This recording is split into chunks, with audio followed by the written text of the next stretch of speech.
Question complex number का है। इसमें कह रहा find the real theta value such that this given complex number is purely real. Purely real कब होता है और प्योरली इमेजिनरी कब होता है? ठीक, कॉम्प्लेक्स नंबर के पास दो पार्ट रहता है, z equals to x plus iota y. ये रियल पार्ट है और ये इमेजिनरी पार्ट है। तो प्योरली रियल कहलाता है जब इमेजिनरी पार्ट जीरो के बराबर हो जाए, और जब प्योरली इमेजिनरी कहलाता है, प्योरली इमेजिनरी कहलाएगा, प्योरली इमेजिनरी कहलाएगा जब ये रियल पार्ट जीरो के बराबर हो जाए, रियल पार्ट जीरो के बराबर हो जाए। तो सबसे पहले हम इसे complex number a plus iota x plus iota b के फॉर्म में लाएंगे। उसके बाद प्योरली रियल के लिए इमेजिनरी पार्ट जो आयोटा के साथ रहता है उसे जीरो के बराबर कर देंगे, तो थीटा का वैल्यू निकल जाएगा। तो इस एक्सप्रेशन को पहले सिंप्लीफाई करते हैं। तो क्या होगा, 3 + 2 iota sine theta divided by 1 - 2 iota sine theta. Simplify करने के लिए क्या करते हैं, इसको रेशनलाइज कर देते हैं, मतलब जो माइनस है उसको प्लस लेकर के नोमिनेटर और डिनोमिनेटर सेम चीज़ से मल्टीप्लाई कर देते हैं। तो माइनस है तो प्लस हो जाएगा, यहाँ पर 1 + 2 आयोटा साइन थीटा, और उतना ही नीचे लिख देंगे 1 + 2 आयोटा साइन थीटा। अब हम इसे मल्टीप्लाई कर देते हैं। तो मल्टीप्लाई करेंगे तो क्या होगा, 3 दूना 6 प्लस 2, इसको मल्टीप्लाई करेंगे, 2 का 2 मतलब 2 आयोटा साइन थीटा, फिर इधर से 3 दूना 6 आयोटा साइन थीटा, तो 2 आयोटा साइन थीटा और 6 iota sine theta, 8 iota sine theta हो जाएगा। ठीक, अब हम जब इसको मल्टीप्लाई करेंगे तो हम बताए थे पिछले क्लास में कि आयोटा गुने iota, iota square equals to -1 होता, तो एक माइनस साइन आएगा, और 2 दूनी 4 साइन स्क्वायर थीटा हो जाएगा, 4 sine square theta divided by a - b into a plus b, formula लगा देंगे तो a स्क्वायर हो जाएगा 1, फिर यहाँ से a स्क्वायर -b स्क्वायर, तो माइनस लिखेंगे, लेकिन जानते हैं आयोटा गुने आयोटा, आयोटा स्क्वायर -1 होता है, तो एक -1 हो जाएगा, 2 दूनी 4 साइन स्क्वायर थीटा हो जाएगा, 4 साइन स्क्वायर थीटा।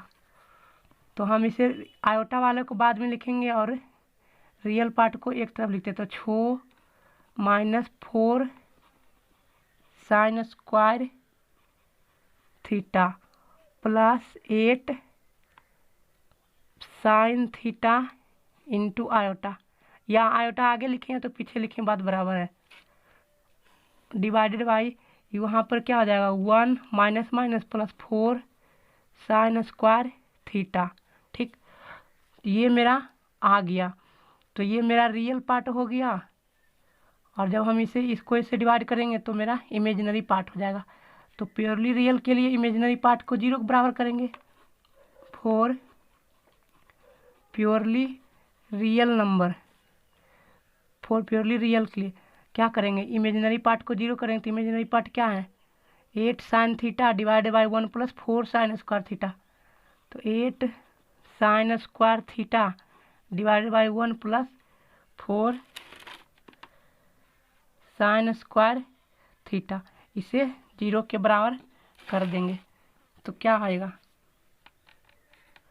ये नीचे वाला टर्म तो उधर जीरो से मल्टीप्लाई करेंगे तो जीरो हो जाएगा, तो सिर्फ ये बचेगा, तो 8 साइन स्क्वायर थीटा बराबर जीरो। तो साइन स्क्वायर थीटा का वैल्यू जीरो कब होता है, जब थीटा इक्वल्स टू जीरो हो जाए, या तो थीटा इक्वल्स टू 180 डिग्री हो जाए, थीटा इक्वल्स टू 180 डिग्री, या तो क्या होना चाहिए 270 डिग्री, 270 डिग्री। इसी प्रकार मतलब कि थीटा का वैल्यू क्या हो जाना चाहिए n पाई, जहाँ की n इंटीजर है 1 2 3 4, हर एक वैल्यू के लिए क्या हो जाएगा, ये थीटा इक्वल्स टू जीरो हो जाएगा। 180 डिग्री यहाँ पर हो जाएगा कितना, 360 डिग्री। इसी प्रकार आगे बढ़ता जाएगा 360 डिग्री, फिर 3 से मल्टीप्लाई करेंगे तो कितना हो जाएगा, 18 54 540 डिग्री। इस तरह ये मेरा आंसर हो गया। ये क्वेश्चन स्क्वायर रूट निकालना इस कॉम्प्लेक्स नंबर का। तो कॉम्प्लेक्स नंबर का स्क्वायर रूट निकालने के लिए क्या करना पड़ता है, उसके लिए कुछ स्टेप है। सबसे पहले तो जो इमेजिनरी पार्ट है आयोटा का, ये जो पार्ट है कोफिशिएंट है, वो सम संख्या रहना चाहिए। अगर जो सम संख्या नहीं है तो उसे सम संख्या बनाते हैं 2 या 3, 2 से मल्टीप्लाई डिवाइड करके सबसे पहले। तो यहाँ तो सम संख्या है तो कोई दिक्कत नहीं है, तो ठीक है। उसके बाद करते हैं कि इसका फैक्टर करते हैं, 2 फैक्टर करते हैं, जिसको स्क्वायर करके जोड़ने पर रियल पार्ट के बराबर होना चाहिए। तो हम सबसे पहले यहाँ रफ करते हैं, रफ कि 24 है तो इसको हम फैक्टर करेंगे इस प्रकार, ताकि उसको स्क्वायर करके जोड़ने पर कितना होना चाहिए, 7 के बराबर। तो एक फैक्टर क्या होगा, 3 × 8, और एक फैक्टर क्या होगा, 2 × 12 तो 24 हो जाएगा। और फिर क्या होगा, 6 × 4 6 चौका 24। इसी तरह फैक्टर बनेगा, ठीक। तो अगर जो माइनस रहता है, नेगेटिव पार्ट रहता है तो आयोटा चिन्ह दोनों गुणनखंड में से एक गुणनखंड 2 गुणनखंड है, तो दोनों गुणनखंड में आयोटा बड़ा गुणनखंड के साथ लगेगा। जैसे 8 बड़ा है, ये 3 छोटा, तो 8 के साथ आयोटा लगेगा। तो हम चेक करते हैं कि -7 किस में आता है, ठीक। माइनस साइन किस में आता है, इसमें चेक करेंगे, ठीक है। तो हम पहले इसको 2 से डिवाइड करके क्या करते हैं, गुणनखंड निकालते हैं। तो इसको गुणनखंड 24 है तो 2 से पहले भाग देंगे, कितना आएगा, 12 है ना, 12 आएगा। तो 12 का गुणनखंड जो होगा उसमें से देखेंगे तो क्या होगा, 3, 4, यहाँ से क्या हो जाएगा, 12 का गुणनखंड में क्या होगा, 6 × 2 या तो 12 × 1, यही हो सकता है। तो देख रहे हैं कि 3 और 4 जोड़ेंगे तो 7 के बराबर हो जाएगा। तो ये गुणनखंड पॉसिबल है। इसको जोड़ेंगे तो 8 हो जाएगा, इसको जोड़ेंगे तो ये गुणनखंड पॉसिबल है। तो इसी में से बड़ा गुणनखंड के साथ आयोटा लगा देंगे और छोटा गुणनखंड ऐसे ही रहेगा, ठीक। तो हम इसे देख लेते हैं, या तो इसमें या तो इसमें करके। तो यहाँ एक पार्ट क्या हो जाएगा, 4 आयोटा, और दूसरा पार्ट क्या हो जाएगा, 3। तो हम इसे लिखते हैं -7 + 24 आयोटा बराबर क्या करेंगे, इसे हम वर्ग के रूप में लिखने की कोशिश करेंगे। तो वर्ग में कैसे लिखेंगे, एक 3 का square plus a² + b², 4 iota का स्क्वायर प्लस या माइनस देखेंगे a² + b² + 2ab, लेकिन आयोटा माइनस में तो माइनस लिखेंगे, 2a और b 4 आयोटा। तो यहाँ से देख रहे हैं कि 4 × 16 और 9, 4 × 16 माइनस में से हो जाएगा, -16 में से 9 गए तो -7 आ रहा है, -7 आ रहा है। तो ठीक है, तो इसे क्या लिखेंगे, 3a² + b² - 2ab बराबर a - b के होल स्क्वायर। तो 3 - 4 आयोटा का होल स्क्वायर हो जाएगा, ठीक। तो अब हम इसे जब वर्गमूल लेंगे तो दोनों तरफ वर्गमूल का चिन्ह लगा देंगे। तो क्या स्क्वायर और रूट ये कैंसिल हो जाएगा। तो मेरा आंसर क्या आ जाएगा, 3 - 4 आयोटा, ये प्लस माइनस में आ जाएगा। ये मेरा आंसर हो गया।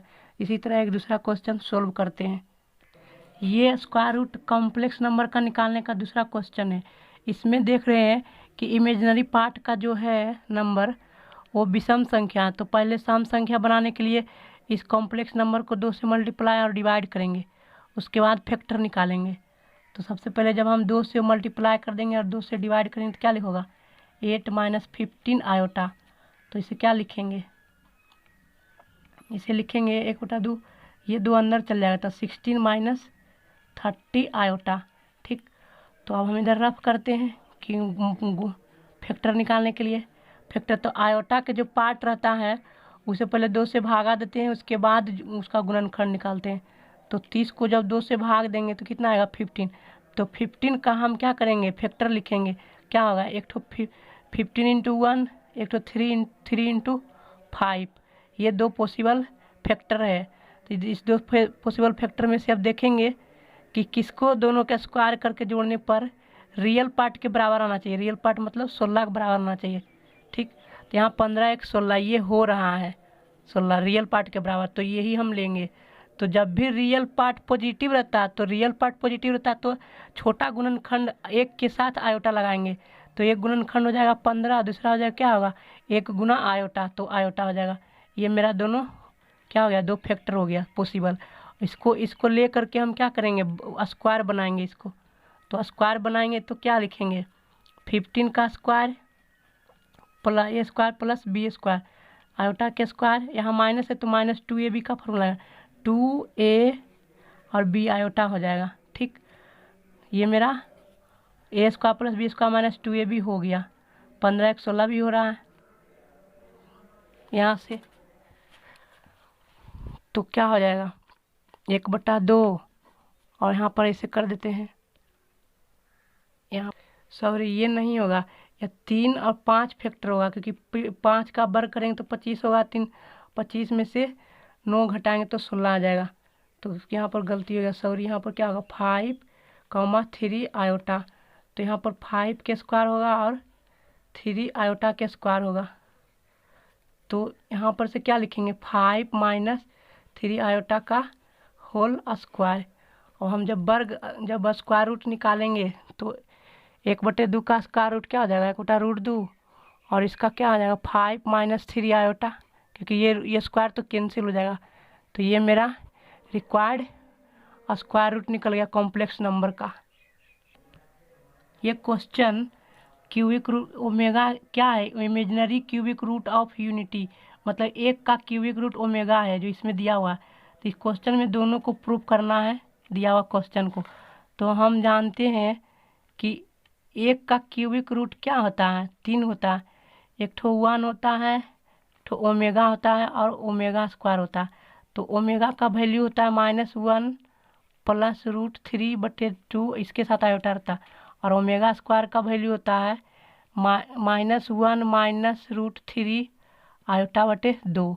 तो हम इसको रख के देखते हैं। और एक प्रॉपर्टी होता है कि 1 plus omega square equals to 0 के बराबर होता है। ये याद रखना, तीनों देख भी सकते हैं कि 1 प्लस ओमेगा स्क्वायर को जोड़ेंगे तो 0 के बराबर ही आएगा। तो हम पहला क्वेश्चन सोल्व करते हैं। पहला क्वेश्चन में क्या करते हैं, पहले सिंप्लीफाई कर लेते हैं। 1 minus omega into 1 minus omega square into 1 minus omega power 4 into 1 minus omega power 5। अब हम इसे क्या करेंगे, और एक ये भी प्रॉपर्टी है कि ओमेगा पर पावर 3 बराबर 1 होता है। ये भी याद रखना, ये भी प्रॉपर्टी है। ओमेगा पर पावर 3 क्या होता है 1 होता है। और 1 plus omega square equals to 0 होता है। ओमेगा का वैल्यू ये होता है, ओमेगा स्क्वायर का वैल्यू ये होता है। क्यूबिक रूट के 3 रूट होता है 1 के, 1 ओमेगा स्क्वायर। तो हम क्या लिखेंगे 1 minus omega into 1 minus omega square, 1 minus यहाँ पर से 3 ओमेगा निकालेंगे तो 1 हो जाएगा, तो 1 ओमेगा बचेगा तो सिर्फ 1 ओमेगा लिख दिए। यहाँ से 1 माइनस 3 ओमेगा निकाल लेंगे तो 1 हो जाएगा, फिर 2 ही ओमेगा बचेगा तो ओमेगा स्क्वायर। तो देख रहे हैं कि ये दोनों सेम है, तो 1 माइनस ओमेगा का होल स्क्वायर हो जाएगा। फिर यहाँ से 1 माइनस ओमेगा स्क्वायर का होल स्क्वायर, क्योंकि एक ठो यहाँ है और एक ठो यहाँ पर है। इसे सिंप्लीफाई करते हैं, क्या होगा a माइनस बी के होल स्क्वायर कर देते हैं, या तो क्या होगा 1 plus omega square minus 2 omega. फिर यहाँ से भी ऐसे करेंगे a square plus b square, तो यहाँ पर क्या आ जाएगा 4 पावर -2 ओमेगा स्क्वायर। ठीक, अब हम क्या करेंगे इस ओमेगा पर पावर 4 को भी लिखेंगे ओमेगा, क्योंकि ओमेगा पावर 3 निकाल लेंगे बाहर, -2 ओमेगा स्क्वायर। फिर यहाँ से क्या हो जाएगा 1 plus omega square -2 omega. Multiply करते 1 से 1 करेंगे, 1 से ओमेगा करेंगे, 1 से -2 ओमेगा स्क्वायर, फिर प्लस ओमेगा स्क्वायर से करेंगे तो ओमेगा स्क्वायर हो जाएगा, फिर यहाँ पर ओमेगा क्यूब, फिर यहाँ पर क्या आ जाएगा -2 ओमेगा पावर 4। जब इसको इससे गुना करेंगे तो -2 ओमेगा हुआ, जब इसको इससे गुना करेंगे तो -2 ओमेगा स्क्वायर, और माइनस माइनस प्लस 4 ओमेगा पर पावर 3 हो जाएगा। तो एक ओमेगा प्लस में है और यहाँ पर माइनस में, तो एक माइनस में हो जाएगा ओमेगा। यहाँ -2 ओमेगा स्क्वायर है और यहाँ पर -2 ओमेगा स्क्वायर, तो -4 में से एक गया, -3 ओमेगा स्क्वायर। ठीक, ये तो 1 के बराबर है, ये 1 प्लस में 1 4, यहाँ पर क्या 5 हो जाएगा, प्लस में 5, और ये क्या हो जाएगा -2 ओमेगा। ठीक, ये तो सोल्व कर दिए, ये भी सोल्व कर दिए, ये भी सोल्व कर दिए, तो अब क्या हो जाएगा 5 1 6, यहाँ पर -2 ओमेगा 1 3 ओमेगा हो जाएगा, और यहाँ पर -3 ओमेगा स्क्वायर हो गया। अब हम क्या करेंगे, यहाँ से जब इसे फाइनली सोल्व करेंगे तो 9 के बराबर आ जाएगा, जो 9 जो दिया हुआ है वो 9 के बराबर आ जाएगा। अब हम इसका दूसरा पार्ट सोल्व करते हैं, ये जो दिया हुआ है उसको, इसके दूसरे पार्ट में क्या करेंगे, हम सबसे पहले जो ये दिया हुआ है उसे लिखेंगे क्वेश्चन में। दूसरा पार्ट लिखा हुआ है कि 1 minus omega plus omega square पर पावर 5, यहाँ पर प्लस है, फिर क्या लिखा 1 plus omega minus omega square पर पावर 5 है। ठीक, तो हम जानते हैं कि 1 plus omega square equals to 0 होता है। तो हम यहाँ से क्या लिखेंगे, यहाँ से 1 प्लस ओमेगा स्क्वायर को लिख सकते हैं minus omega, 1 plus omega square को लिखेंगे क्या, ये प्लस में उधर जाके क्या हो जाएगा माइनस में, तो 1 प्लस ओमेगा स्क्वायर को मिला के क्या लिखेंगे माइनस ओमेगा। तो एक माइनस ओमेगा ये है और एक माइनस ओमेगा इसके बदले आ जाएगा, दोनों को ले, तो क्या हो जाएगा ये माइनस ओमेगा 2 हो जाएगा। इसी प्रकार 1 प्लस ओमेगा को क्या लिखेंगे, 1 प्लस ओमेगा को क्या लिखेंगे माइनस ओमेगा स्क्वायर, क्योंकि दाएं तरफ जाएगा तो लिख देते हैं डायरेक्ट माइनस ओमेगा स्क्वायर 2 हो जाएगा। ठीक, तो यहाँ भी -2 ओमेगा हो गया पर पावर 5, प्लस यहाँ भी माइनस, और यहाँ पर 5 पावर है, -2 ओमेगा स्क्वायर पर पावर 5 हो गया। ठीक, तो जब 2 पर पावर 5 देंगे तो क्या हो जाएगा 32 ओमेगा पर पावर 5, प्लस 2 पर पावर 5 देंगे तो ये भी कितना हो जाएगा -32 और ओमेगा पर पावर 10। ठीक, तो यहाँ से 3 ओमेगा निकालेंगे तो 1 हो जाएगा, 2 ओमेगा बच जाएगा, तो -32 ओमेगा स्क्वायर, और यहाँ से क्या हो जाएगा -32 ओमेगा। ठीक, तो यहाँ -32 कॉमन ले लेंगे तो क्या होगा ओमेगा स्क्वायर प्लस ओमेगा, तो ओमेगा स्क्वायर प्लस ओमेगा क्या हो जाएगा, यहाँ से omega square plus omega equals to -1 हो जाएगा। तो यहाँ पर हम -1 रख देंगे इसके बदले, तो -30 इंटू -1 बराबर में +32 हो जाएगा, जो कि हमें लाना था, वो मेरा आंसर हो गया।